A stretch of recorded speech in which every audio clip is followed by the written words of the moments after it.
Je vais commencer par Lucia Jiménez González. Lucia, que je connais depuis longtemps, puisque on s'est croisés à plusieurs congrès. Lucia est journaliste et professeure de l'université Carlos III de Madrid. Elle est présidente d'ACAVITE, Association des victimes du terrorisme des îles Canaries. Elle se bat pour que soient reconnues comme victimes du terrorisme les victimes du conflit du Sahara occidental, du moins certaines d'entre elles. Son père a été blessé et plusieurs travailleurs sont morts dans les attentats que la version officielle a appelés accidents industriels. Après l'attentat, son père était aveugle, sourd, avec des morceaux, des éclats de bombes dans tout le corps.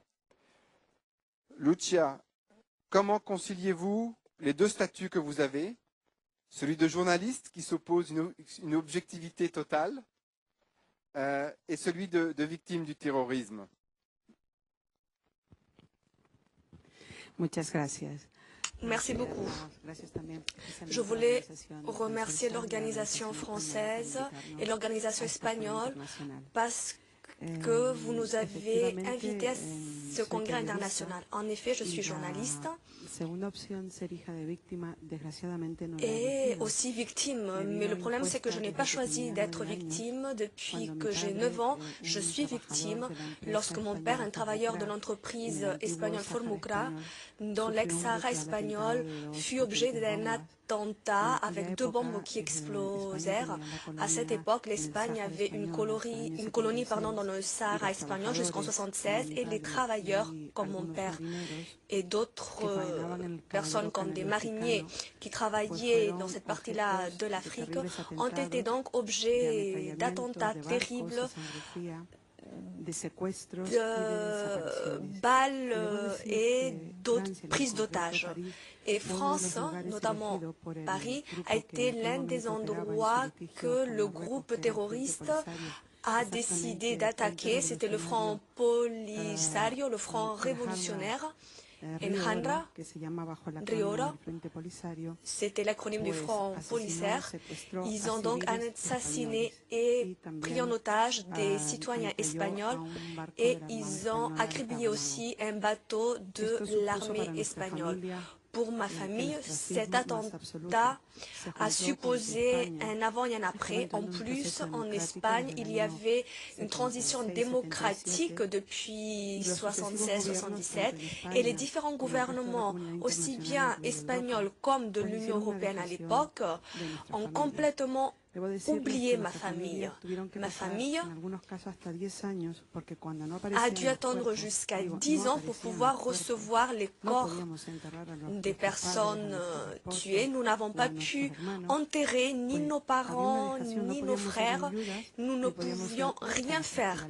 Non seulement nous ne pouvions pas les enterrer, mais nous ne pouvions pas non plus espérer des aides parce qu'il faut attendre 10 ans avant de pouvoir bénéficier d'aides. Donc les années sont passées et j'ai décidé de créer l'association 30 ans après et toutes les personnes victimes de cet attentat dont mon père, qui a subi des séquelles depuis, il est aveugle et sourd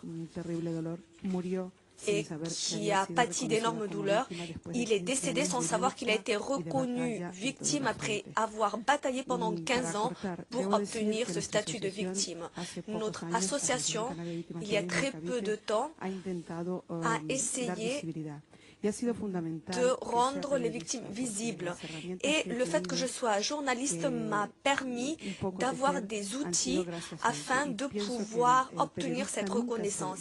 Le journaliste ne doit jamais répondre au chantage de n'importe quel mouvement terroriste, que ce soit un mouvement d'indépendantisme ou d'une justification romantique quelconque. Non, nous devons être fermes et nous devons être neutres aussi, mais ce n'est pas possible d'être neutre quand on est journaliste, je le reconnais, surtout quand on est victime de terrorisme.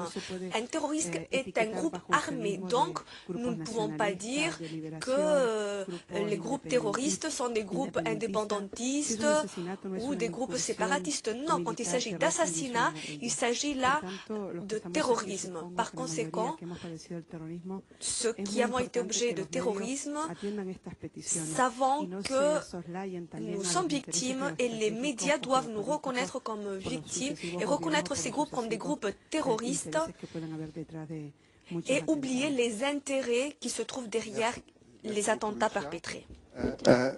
Merci.